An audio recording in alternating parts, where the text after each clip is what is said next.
મહેસાણામાં લારી ચલાવતી મહિલાએ હોબાળો મચાવ્યો। એએમસીની મુખ્ય કચેરીએ મહિલાએ હોબાળો કર્યો હતો। રાયપુર ચકલા પાસેથી એસ્ટેટ વિભાગે આ લારી ઉઠાવી હતી। ફ્રૂટ વેચી ગુજરાન ચલાવનાર મહિલાનો આક્રોશ જોવા મળ્યો। દારૂના અડ્ડા ચાલે છે ત્યાં પૈસા લેવાય છે એવું આ મહિલા કહેતી જોવા મળે છે। અહીંયા અમારી પાસેથી લારીઓ ઉઠાવી જાય છે। આક્રોશ વ્યક્ત કરનાર મહિલાએ એએમસી માથે લીધું। એએમસીની મુખ્ય બિલ્ડિંગમાં મહિલા બાઉન્સરોએ મહિલાને રોકી આખરે પોલીસ બોલાવતા મહિલાની અટકાયત કરવામાં આવી।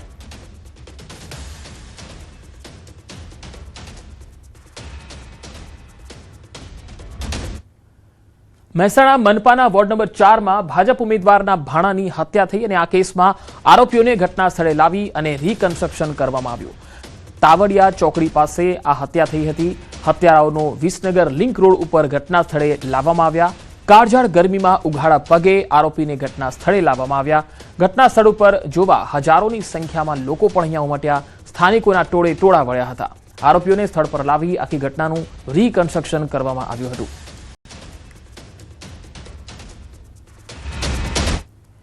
દ્વારકામાં ગેરકાયદેસર ધાર્મિક દબાણો સામે વહીવટી તંત્રએ બુલડોઝર ફેરવ્યું છે। દ્વારકા ઓખા હાઈવે પર આવેલા એક ધાર્મિક સ્થળનું ડિમોલિશન હાથ ધરાયું। અહીંયા ડિમોલિશન હાથ ધરાતા વિસ્તારમાં ચકચાર મચી ગઈ। યાત્રાધામ દ્વારકામાં તંત્ર ફરી એકવાર એક્શન મોડમાં આવ્યું છે।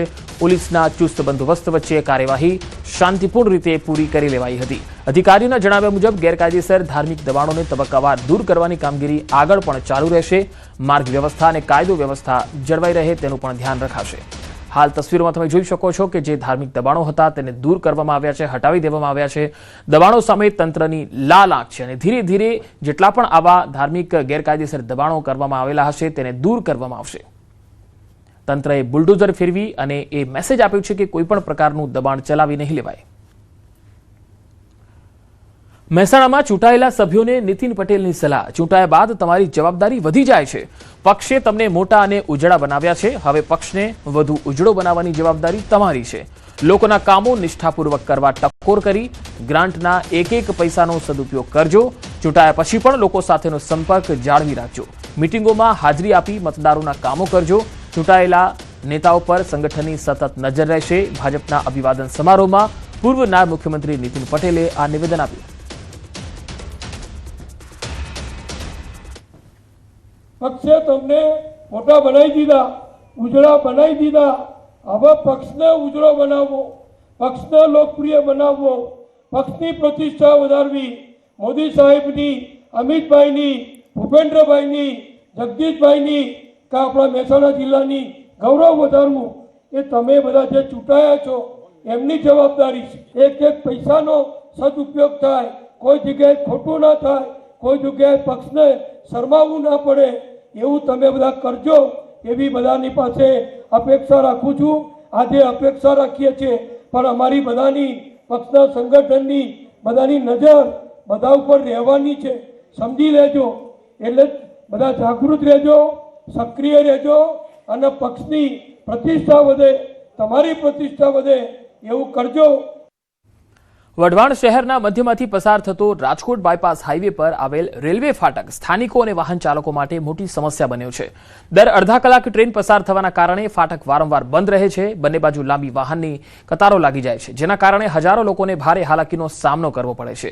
ખાસ તો ગણપતિ ફાટસર વિસ્તારમાં રહેતા આશરે 25,000થી વધુ લોકો માટે આ ફાટક પાર કરવું અનિવાર્ય બન્યું છે। 5 વર્ષ પહેલા અહીં ઓવરબ્રિજ બનાવવાની જાહેરાત હતી, છતાં આજ સુધી આ કામગીરી શરૂ જ નથી થઈ, જેથી લોકોમાં પણ રોષ છે। આખું સુરેન્દ્રનગર શહેર છે તો એ બેની વચ્ચે જે ફાટક છે એ દર અડધો કલાક પોણો કલાકે બંધ રહે અને ટ્રાફિક જામ થઈ જાય। ટ્રાફિક જામ થવાના કારણે 15 મિનિટ પહેલા બંધ રહે અને 15 મિનિટ પાછળ, અને ટ્રાફિક આવવા જવામાં જે 15 મિનિટ કાઢે એટલે અડધો પોણો કલાકનો સમય બગડે છે। આ ફાટક દિવસમાં 20 થી 25 વાર બંધ થાય છે અને આ રાજકોટ બાયપાસ રોડ છે તો આખી રાત 24 કલાક વાહનની અવર જવર રહે છે। આ વહેલી તકે આ ફાટક ઓવરબ્રિજ બનાવવાનું કામ શરૂ કરે અથવા વૈકલ્પિક વ્યવસ્થા કરે। આપણે સરકારમાંથી 70 કરોડ રૂપિયા મંજૂર કરવામાં આવેલા છે સરકારશ્રી દ્વારા, પણ હાલ એની આપણે જમીન સંપાદનની પ્રક્રિયા ચાલુ છે। જમીન સંપાદનની પ્રક્રિયા પૂરી થશે ને એટલે તરત જ આપણે બ્રિજની કામગીરી ચાલુ થઈ જશે। કામગીરી જમીન સંપાદન થાય ને પછી આપણે કામગીરી ચાલુ કરી શકશું, એટલે લગભગ 2 થી 3 મહિના લાગશે, હજી સમયગાળો છે આપણે જમીન સંપાદન।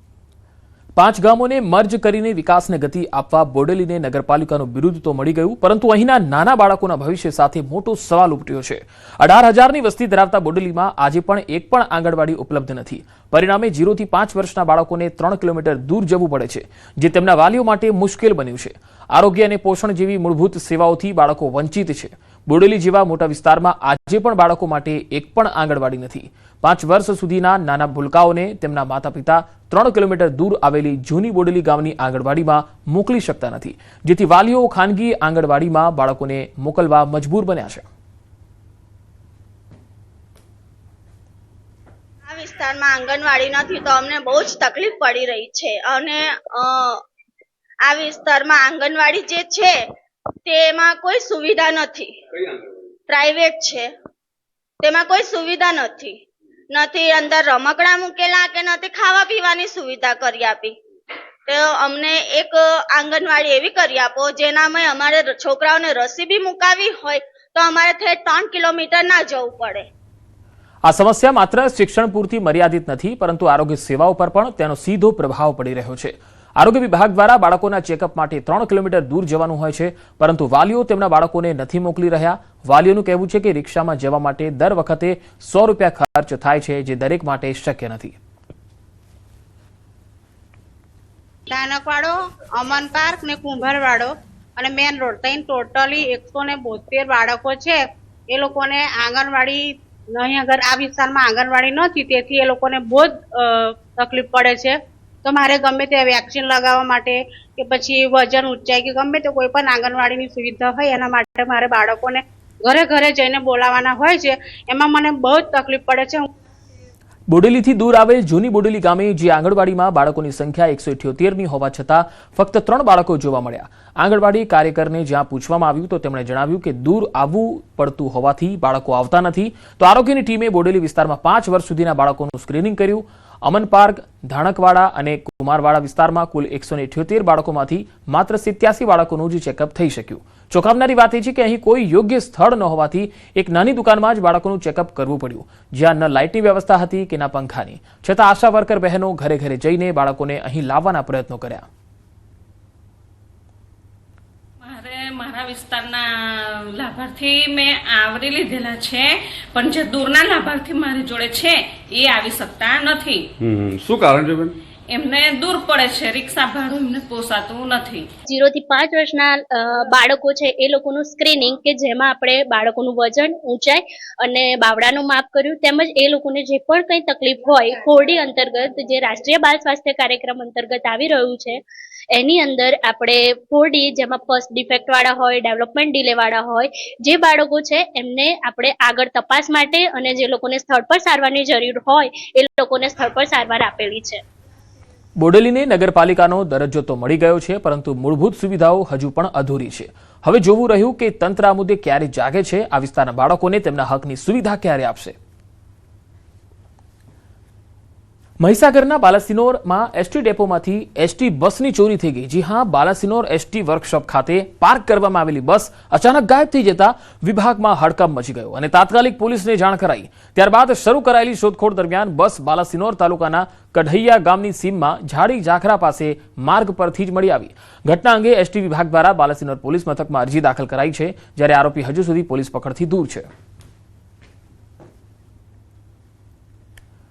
ભારતીય ક્રિકેટ ટીમના પૂર્વ કેપ્ટન મહેન્દ્રસિંહ ધોનીના એક ચાહકે અનોખી રીતે તેમના પ્રત્યે પ્રેમ અને સન્માન વ્યક્ત કર્યો. વાપીના એક યુવકે મહેન્દ્રસિંહ ધોની પ્રત્યેનો પ્રેમ વ્યક્ત કરવા 25 ફૂટથી મોટું ધોનીનું વિશાળ પોર્ટ્રેટ બનાવ્યું છે. 7 દિવસની મહેનત બાદ તેણે અનોખું કલાત્મક પોર્ટ્રેટ તૈયાર કર્યું. વાપીના કરણ મહેન્દ્રસિંહ ધોનીનો મોટો ચાહક પણ છે. A4 સાઇઝના 500થી વધારે કાગળનો ઉપયોગ કરી અને તેના પર પેન્સિલ વડે ધોનીની તસવીરને આ કાગળો પર કંડારી 25 ફૂટ મોટું ધોનીનું વિશાળ પોર્ટ્રેટ તૈયાર કર્યું. તો વાપીના આ ચાહકે આ વિશાળ પોર્ટ્રેટ બનાવ્યું છે. A4 સાઇઝના 500થી પણ વધારે કાગળોનો ઉપયોગ તેણે કર્યો છે. 25 ફૂટ મોટું ધોનીનું વિશાળ પોર્ટ્રેટ બનાવ્યું છે. મહેન્દ્રસિંહ ધોની માટેનો આ તેનો અનોખો પ્રેમ છે જે દેખાઈ રહ્યો છે. तो मैंने उनका एक स्केच बनाया जो कि 25 फीट का है. उसमें मैंने A4 साइज के पेपर का यूज़ किया है, जिसमें टोटल 500 पेजेस से भी ज़्यादा पेजेस लगे हैं और करीबन इसे बनाने में मुझे 7 दिन लगे. तो इस स्केच को मैं वर्ल्ड गिनीज बुक में भी अप्लाई करना चाहता हूँ, इंडियन बुक में भी अप्लाई करना चाहता हूँ, ताकि जितना जल्दी हो सके ये स्केच धोनी सर तक पहुँच जाए और धोनी सर से मैं मिल लूँ तो बहुत ही बड़ा सपना पूरा हो जाएगा मेरा। और धोनी सर मुझे बहुत तरह के एडवाइस देंगे करियर में कैसे आगे बढ़ना है, तो मैं ये चाहता हूँ कि धोनी सर तक ये स्केच पहुँच जाए जल्दी से जल्द। જૂનાગઢ તાલુકા પંચાયતમાં ટાઈ થવાનો જે મામલો હતો, આપના વિજેતા સભ્યોએ લીધા શપથ, પરબધામના દર્શન કરી અને શપથ લીધા. ગોપાલ ઇટાલિયાએ શપથ લેવડાવ્યા હતા. આમ આદમી પાર્ટીમાં જ રહેશે, 5 વર્ષ પ્રજાનું કામ જ કરવામાં આવશે, કોઈ પણ લાલચ કે પ્રલોભનમાં નહીં ફસાય. સોશિયલ મીડિયા પર તેમણે આ વિડીયો પણ વાયરલ કર્યો.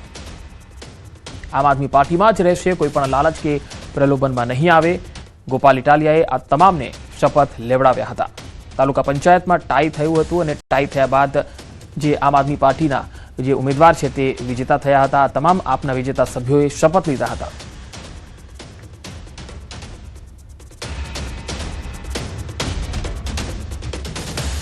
જનતાએ જે ભરોસો મૂક્યો છે અને જનતાએ જે 5 વર્ષ માટે જવાબદારી સોંપી છે કે જવાબદારીમાં ક્યાંય કાચા ન પડીએ, પાછા ન પડીએ, એવા આશીર્વાદ લેવા માટે બધા આવ્યા છે. આજે ગુજરાતની સ્થાનિક સ્વરાજ્યની ચૂંટણીમાં મોટાભાગના જિલ્લા અને તાલુકા પંચાયતોમાં ભાજપનો ભગવો લહેરાયો છે, પરંતુ નર્મદા જિલ્લામાં ચિત્ર બિલકુલ અલગ રહ્યું. રાજપીપળા, તિલકવાડા અને નાંદોદ સિવાય સમગ્ર જિલ્લામાં આમ આદમી પાર્ટીએ મજબૂત પકડ બનાવી, જે ભાજપ માટે ચિંતાનો વિષય બની છે. આ પરિણામ માત્ર રાજકીય હારજીત નથી, પરંતુ લોકોના બદલાતા વલણ, સ્થાનિક મુદ્દાઓ પ્રત્યેની સંવેદનશીલતા અને વિકલ્પ રૂપે આપ પર વધતો વિશ્વાસ દર્શાવે છે. આદિવાસી વિસ્તારમાં વિકાસ, રોજગારી અને મૂળભૂત સુવિધાઓના પ્રશ્નોએ મતદાનને પ્રભાવિત કર્યું છે. ભારતીય જનતા પાર્ટીને માર પડ્યો છે. અમારા કાર્યકર્તાઓએ બૂથ લેવલ સુધી કામ કર્યું છે. સામે પક્ષે એવું કાંઈ કામ નથી કર્યું. ફક્ત ખોટી વાતમાં આદિવાસી યુવાનોને ગેરમાર્ગે દોરવાના કેટલીક નેગેટિવ વાતો આદિવાસી સમાજને મૂકી. પણ આવનારા દિવસોમાં અખંડ ભારતનું સ્વપ્ન લઈને ચાલનાર ભારતીય જનતા પાર્ટીના લોકોએ આના પર મંથન કરવું પડશે. અમારી વાત માનવી પડશે. નર્મદા જિલ્લા પંચાયત અને 4 તાલુકા પંચાયતમાં અમને સંપૂર્ણ બહુમતી મળી છે, ત્યારે આવનારા દિવસોમાં નર્મદા જિલ્લાની લોકોએ જે ભરોસો મૂક્યો છે એમના પર ખરા ઉતરવા માટે એમની સેવામાં અમે તત્પર રહીશું.